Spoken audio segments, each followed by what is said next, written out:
Civ 7's been out for over 2 months now, and its player base has fallen off considerably compared to previous titles in the same time frame.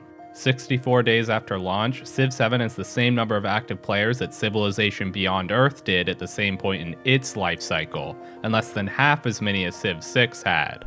Plenty of other YouTubers have talked about the bland UI, the lack of quality of life features, and the overall incomplete feeling of the game. However, as a veteran of competitive Civilization multiplayer, I'm uniquely positioned to identify a core game design principle that I feel is lacking in Civ 7, that of having rich, constant interaction between players in each game. Allow me to explain. Here, interaction refers to moments when players are forced to respond or adjust their game plan to account for what other players are doing in the same game. In other words, the more interactive a game is, the more demand is on each player to consider the actions taken by all of the other players. A minimally interactive game, then, is one where the optimal strategy doesn't require consideration of one's opponents at all. Even esports can fall into this category. Trackmania, for instance, is a game with a substantial esports scene where the optimal strategy requires no awareness or adjustment to the actions of other players. While the formats vary, the actual gameplay always consists of competitors attempting to drive a race car around a track as quickly as possible.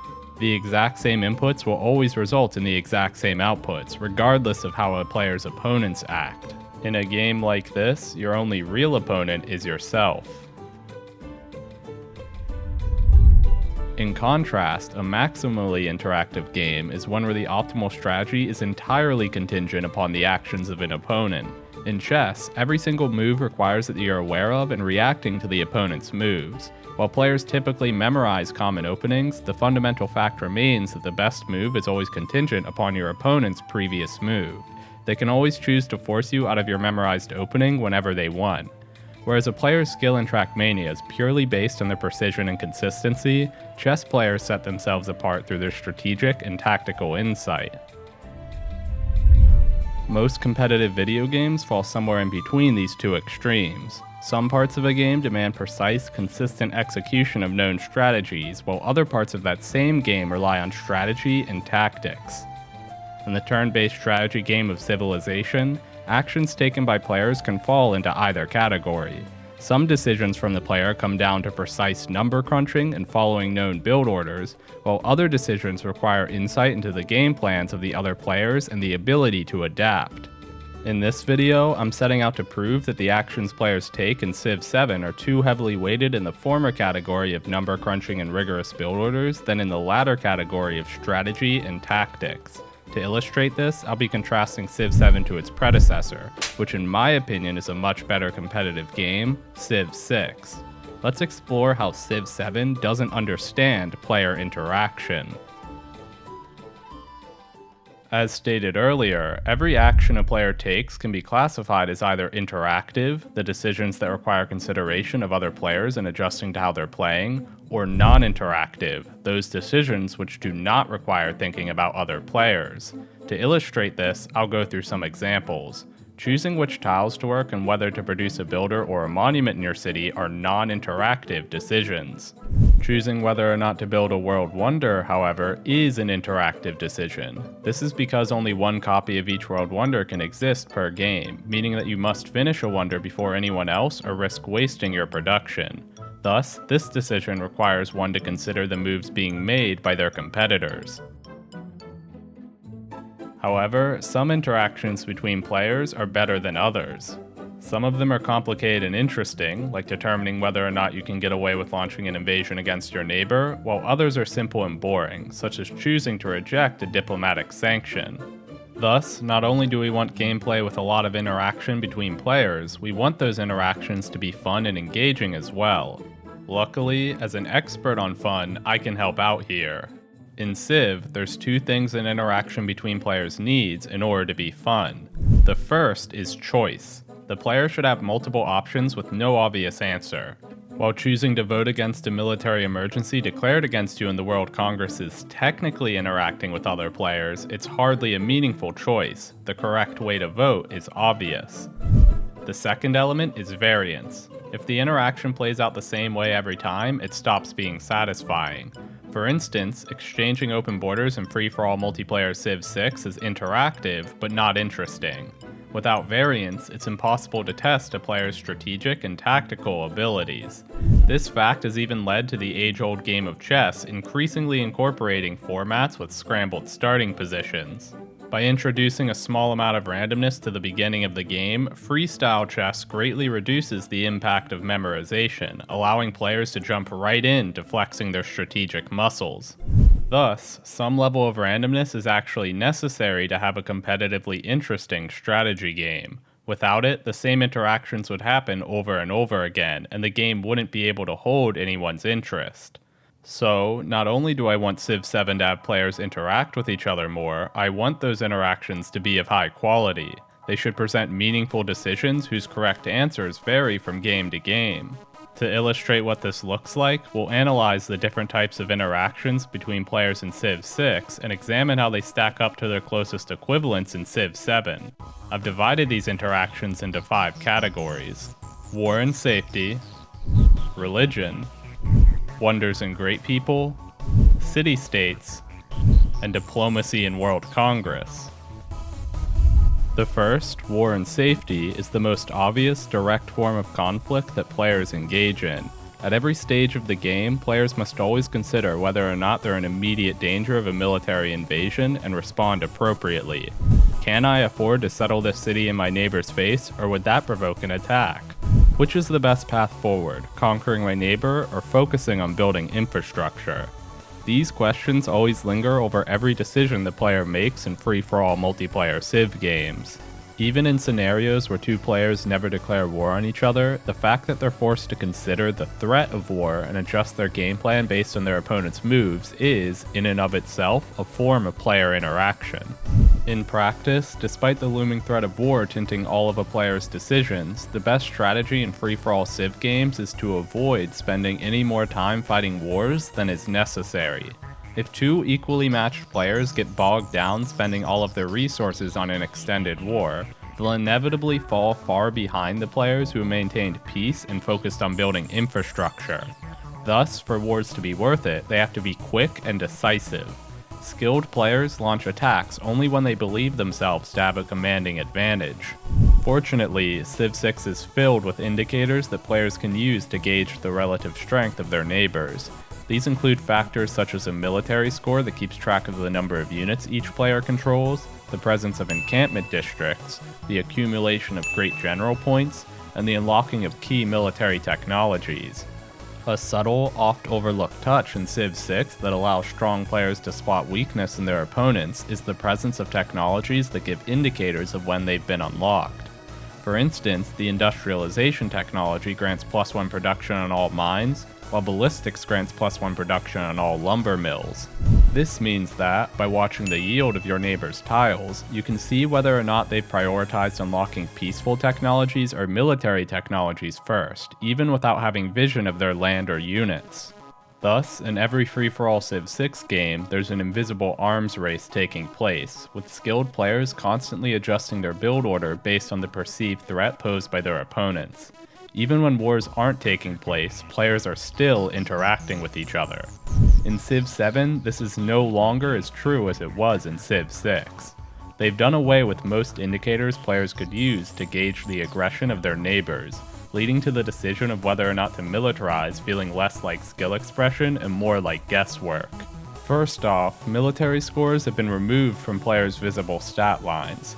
Now, I'm actually okay with this specific change, since that's always been the most blunt and obvious tool for judging a player's militarization. Doing away with it would be fine so long as the game maintained more subtle ways of keeping track of your neighbor's actions, but unfortunately, it doesn't. In Civ 6, you used to be able to check the Great Person screen to tell if someone was preparing to snag a Great General, a clear sign of aggressive intentions. With the removal of Great People in Civ 7, this is no longer an option. In Civ 6, you could figure out which technology someone had researched by examining their land or the resources overview. As you can't accumulate oil until you have the refining technology, this indicates whether or not someone is on the verge of unlocking tanks. In Civ 7, there are far fewer passive tells like this. How do you tell if someone has military training or ironworking unlocked? Until you see them field the units unlocked by these technologies, you typically can't. While this approach to limiting information means that there's more tension in the game, it also means that there's less skill expression in the game, as players are forced to make their decisions blindly. Not only can you not accurately assess how much military you need to be safe, you can't accurately assess how vulnerable your neighbors are to your own attack. Because you can't tell what your neighbors are up to, you're no longer interacting with them when you determine how much military you need to produce in order to be safe during times of peace.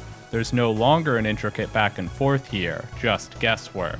However, when it comes to the actual combat itself in Civ 7, I have no real complaints. The addition of commanders adds a new layer of tactics to maneuvering on the battlefield, and I actually appreciate that quite a bit. Moving on to the second category of interaction between players in Civ games, we have religion.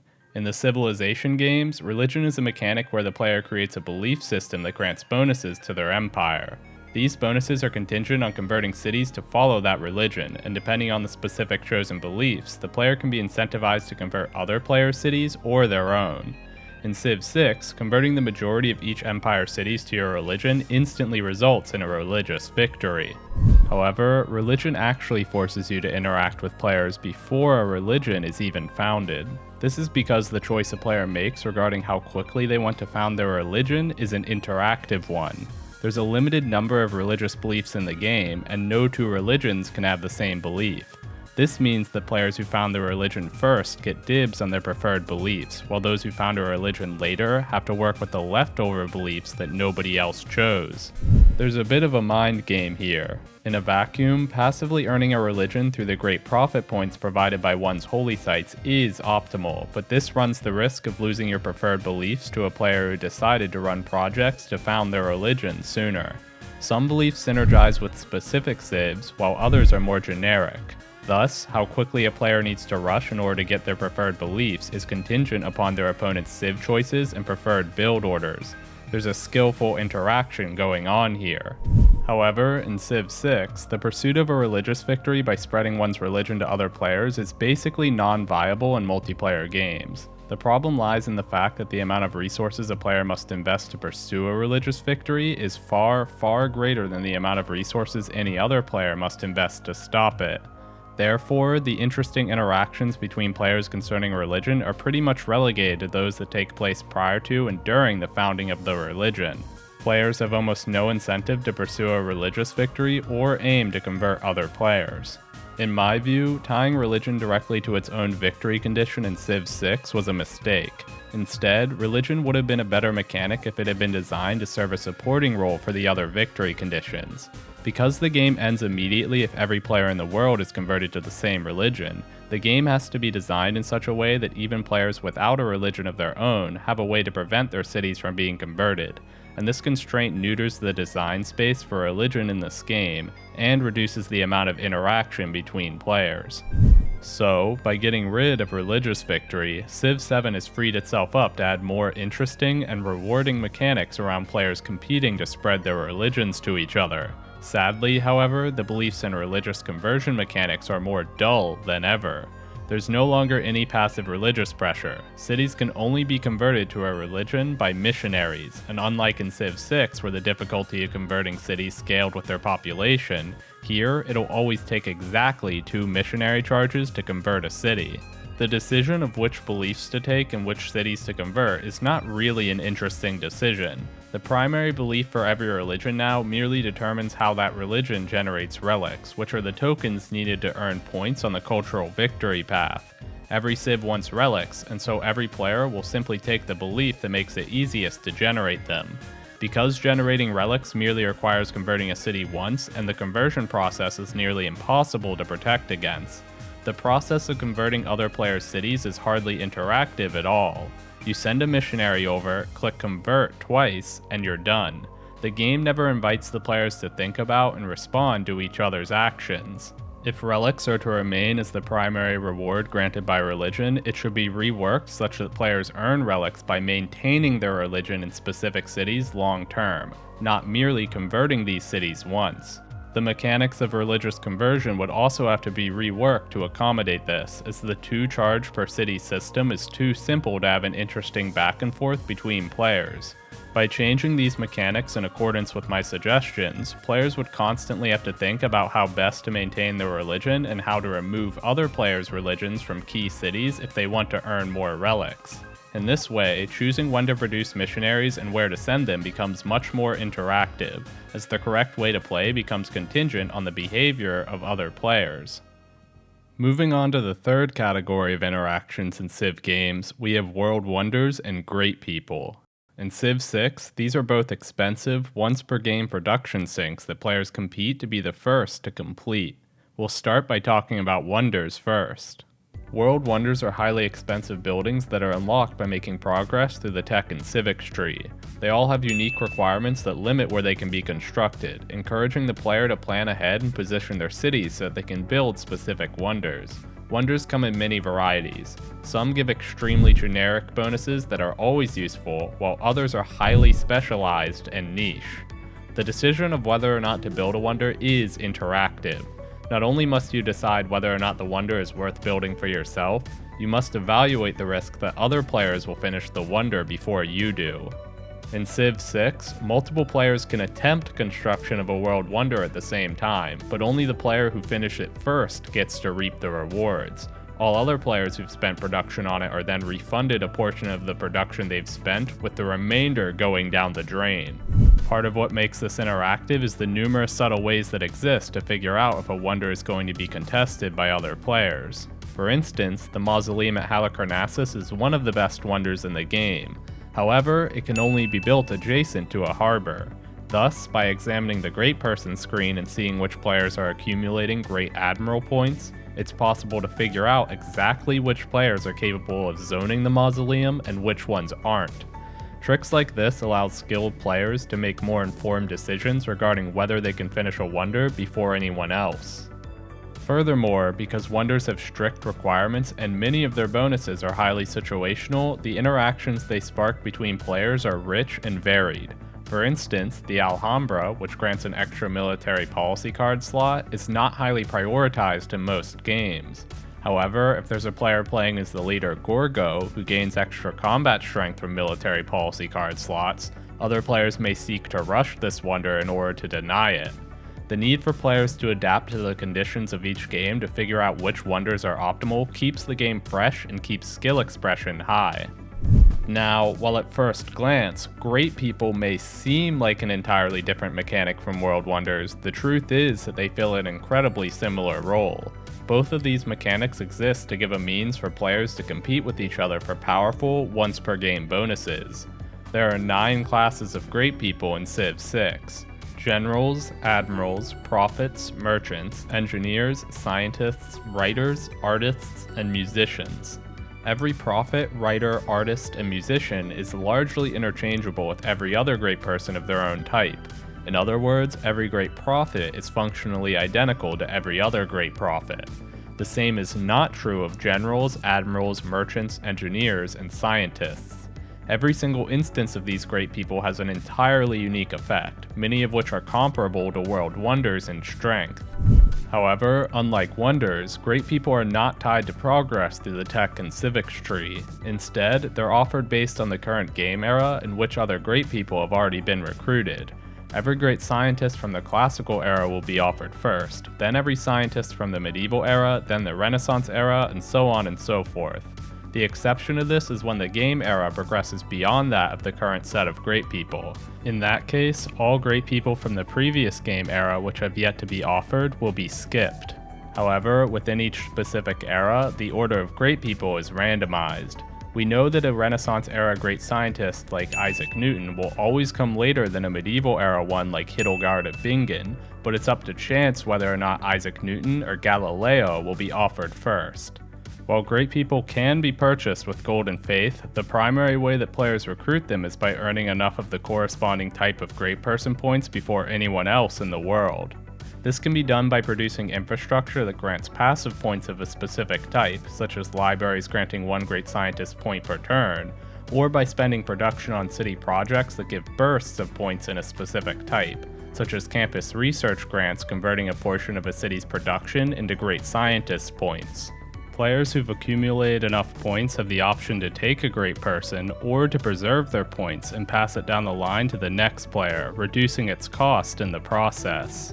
While attempting to produce a wonder and being beaten to the punch by another player results in a partial loss of all production spent on that wonder, the penalty for missing a great person is different. When another person takes the great person you want, you actually get to keep the great person points you were generating for them. These can be spent on whichever great person of that type is offered up by the game next. This creates clusters of great people that are safer to compete for than others. Let me explain. If you run campus research grants in your cities to try to recruit the powerful classical era scientists of Hypatia and are then beaten to the punch by another player, you're kind of screwed. All of the other classical era great scientists are mediocre, meaning you've wasted your production. However, if you do the same thing in the Renaissance era to try to recruit Isaac Newton, it's much safer. If Newton's recruited by someone else first, there's still 2 more Renaissance era scientists that you can convert your points into who are totally worth it. This makes the decision of whether or not to run projects to generate bursts of great person points more interesting. If you miss the great person you're aiming for, the ones offered immediately afterwards can cushion your loss. There's another key way in which the great person system forces you to consider the actions of other players. The speed at which specific great people are offered is based on the speed at which the previous great people are taken. For example, if there are 5 players building theater squares in a game, all of the classical era great writers are going to be recruited much more quickly than if there were merely 2 players building theater squares. Since each era of writers is more expensive than the last, this means that the more players who are generating great writer points, the more expensive great writers will become. Thus, players are rewarded for paying attention to how their opponents are playing the game, as doing so allows one to predict when specific great people will be offered and how much they'll cost. In summary, World Wonders and Great People serve the critically important function of forcing players to adapt to how the other players in each game are building out their empires. Without these systems, Civ would feel less like a multiplayer experience and more like a bunch of players playing single player in tandem. So, how does Civ 7 go about implementing Wonders and Great People? With respect to the former, it does an okay job, but it could be better. I don't really like how Wonders are tied to specific Civs in this game. The fact that each Civ gets to unlock a thematically relevant wonder before everyone else and gains bonus production towards that wonder serves to limit the choices that everyone in the game has. When each player is practically guaranteed to get the wonder corresponding to their Civ, it means that there's one less wonder to compete for. Secondly, I don't like how wonders are so heavily skewed towards the civics tree and the cultural victory path. By ensuring that the vast majority of wonders are unlocked by the players with the highest culture first, you're basically locking science-focused players out of this method of competition. Putting some more wonders into the tech tree and decoupling their construction from the cultural victory path would be a step in the right direction. What about how Civ 7 implements great people? Unfortunately, it simply doesn't. There is no mechanic in Civ 7 that is equivalent to Civ 6's great person system. In my opinion, this is a big reason that it feels like there's so little interaction between players in Civ 7. Outside of considerations about war and safety, you're rarely asked to think about what other players are producing when choosing what to produce in your own cities, in stark contrast to Civ 6. Moving on to the next category of interaction between players, we have city-states. In Civ 6, city-states are independent cities that belong to one of 6 categories: militaristic, industrial, cultural, scientific, economic, or religious. Players can assign envoys to a city-state, gaining passive bonuses based on its type. For example, scientific city-states grant 2 science per turn on all universities controlled by players who have assigned 3 or more envoys to them. Envoys are earned by making progress through the civics tree, by accumulating influence points passively, or by completing quests given to the player by city-states. However, if that's all there was to city-states, interacting with them wouldn't necessarily be a means of interacting with other players. What makes their existence interesting is what happens when a player has more envoys in a city-state than anyone else. They become its suzerain and are granted a powerful bonus. Every single city-state in the game, all 54 of them, have a unique suzerain bonus. Like with World Wonders, some of these bonuses are generically powerful and useful for every build order, such as Zanzibar's extra luxury resources, while other bonuses are more geared towards benefiting specific civilizations, such as Nam Madal's extra culture on coastal districts. Importantly, which player is suzerain of a city-state can change at any moment. All a player needs to do to poach a city-state suzerain bonus from another player is to assign more envoys to it than they did. This makes the decision of whether or not to assign an envoy to a city-state an interesting, interactive decision. You have to consider your long-term prospects of maintaining more envoys in that city-state than anyone else, as assigning envoys can't be undone, and they're effectively wasted if another player manages to assign more envoys to a city-state than you did. The ratio of city-states to players is roughly 1.5 to 1 at the start of each game, but this can change over time as players have the option of conquering nearby city-states to remove them from the game. There are multiple approaches to how to engage with this mechanic. You can take the risky approach of going all in on competing to become suzerain of a particularly powerful city-state, or you can seek to spend your envoys on controlling multiple, weaker city-states that are less likely to be contested. Since the strategy adopted by other players inherently influences the optimal strategy for yourself, assigning envoys to city-states always means interacting with other players. Furthermore, the variance provided by granting each of the 54 unique city-states their own suzerain bonus and spawning a random selection of them into each game rewards players who are flexible enough to adapt their build order to best take advantage of the city-states that are present.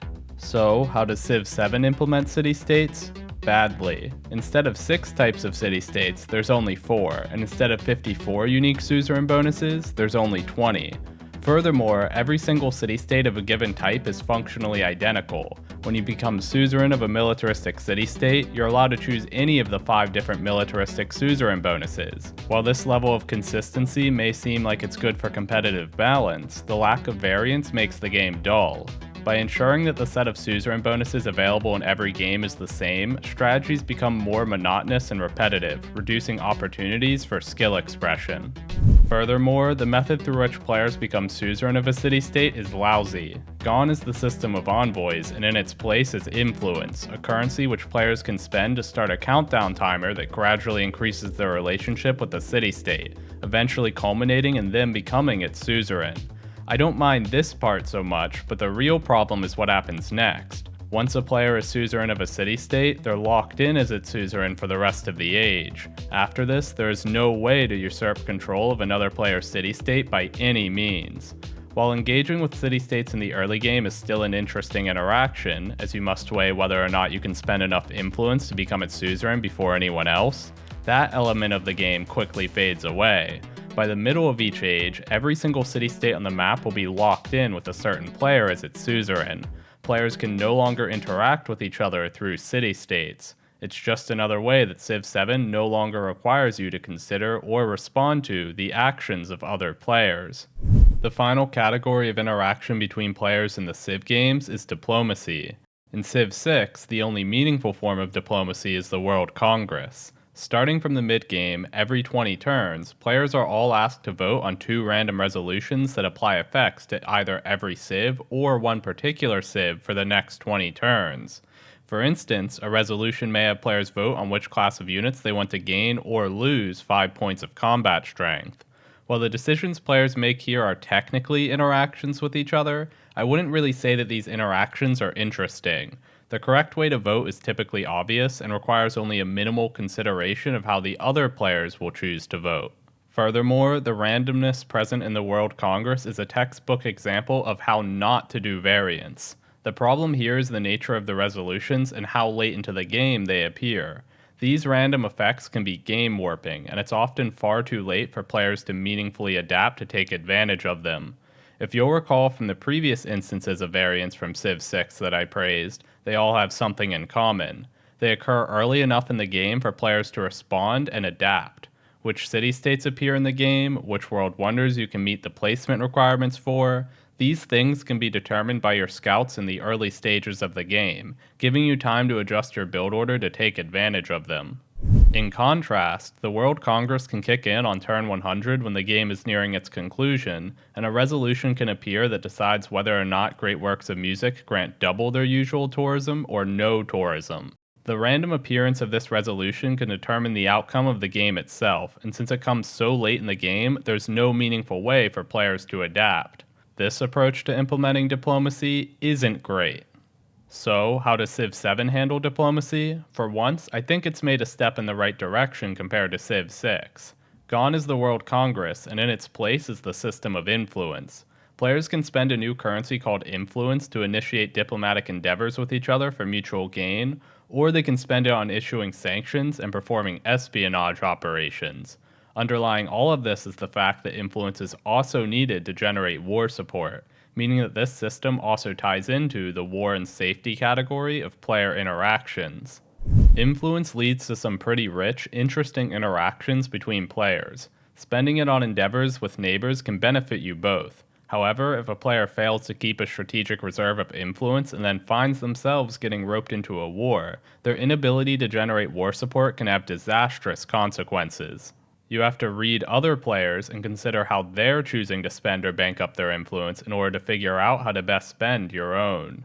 Furthermore, the system also introduces some interesting variants. Each leader in the game has access to 2 types of diplomatic endeavors based on their inherent traits. For instance, Benjamin Franklin is categorized as a scientific and diplomatic leader, so he gains access to a research collaboration endeavor and a local festivals endeavor. This means that spawning next to another Civ led by Benjamin Franklin in a multiplayer game allows the player to ask him to propose a research collaboration, which can be relied on to meet the early game need for science. This extra influx of science creates opportunities to shake up the early game tech pathing, allowing the player to delay unlocking libraries in favor of picking up masonry and irrigation first, without falling behind scientifically. In this way, the game rewards the player for being able to adjust their game plan based on the types of endeavors their neighbors can send to them. Now that we've covered the different ways that players interact with each other in the Civilization games, you should understand what I mean when I say that Civ 7 still has a lot to learn from Civ 6. In the mid-game of Civ 6, players are constantly demanded to consider and respond to the ways that their opponents are playing the game. Strong players are always keeping a lookout for the early warning signs of a potential war, watching the great person screen to see which great people are being contested by whom, considering whether this wonder or that wonder is less likely to be contested, and deliberating on how best to assign their envoys to city-states based on how they expect other players to assign their own. Because of all of this complexity, no 2 games are the same, and great players are consistently able to come out on top. In fact, the interactivity in Civ 6 is so deep and rich that I've even made an entire video on how the simple act of deciding which Civ to play is a skill all unto its own, one which requires reading the rest of the lobby's choices and reacting to them. In contrast, Civ 7 games just feel dull. Build orders are more homogenized, and there's little benefit to worrying about what everyone else is doing. There are almost no warning signs to tell you if your neighbors are militarizing, forcing you to guess whether it's best to build military or civilian infrastructure. Spreading your religion requires no consideration of or interaction with other players, as any city can be converted into missionary charges, and relics are granted immediately.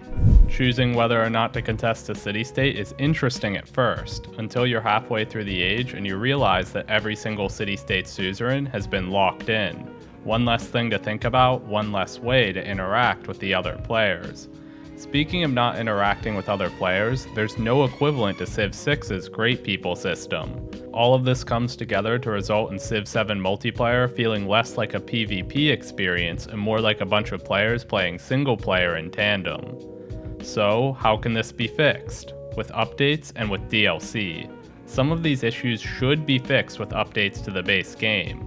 First, Firaxis should bring back fully unique city-state suzerain bonuses, and control of city-states shouldn't be locked to the first player to become their suzerain.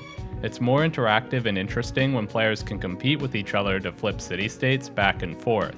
Secondly, religion should be reworked a bit. Generating relics should be done passively by maintaining a player's religion in specific cities over an extended period of time, allowing counterplay as players compete to flip cities to their religion. Of course, for this to work, religious pressure would have to be a bit more complicated, borrowing from Civ 6. Larger cities should require more work to convert in order to allow players to defend an already established religious presence. and this can be counterbalanced by introducing more methods for converting other players' cities. My third suggestion is large enough that it would be best suited as part of a DLC. Civ 7 needs a system which is analogous to Great People as they existed in Civ 6. There needs to be more things that players compete for than just the world wonders. As it stands now, the best build orders in Civ 7 require the player to adapt far too little to the decisions made by their competitors. Thank you to everyone who made it this far into the video. This video represents a departure from my usual content of strategy guides, being much more focused on the broader principles of good game design. Frankly, it takes a lot more time to compile my thoughts and put together a production like this than it does to make a Civ Spotlight. So if you want to see more content like this, be sure to like, subscribe, and leave a comment to let the YouTube algorithm know that you enjoyed it. Alternatively, if you prefer my more formulaic content, be sure to let me know that as well in the comments. That's all for now. Herson, signing out.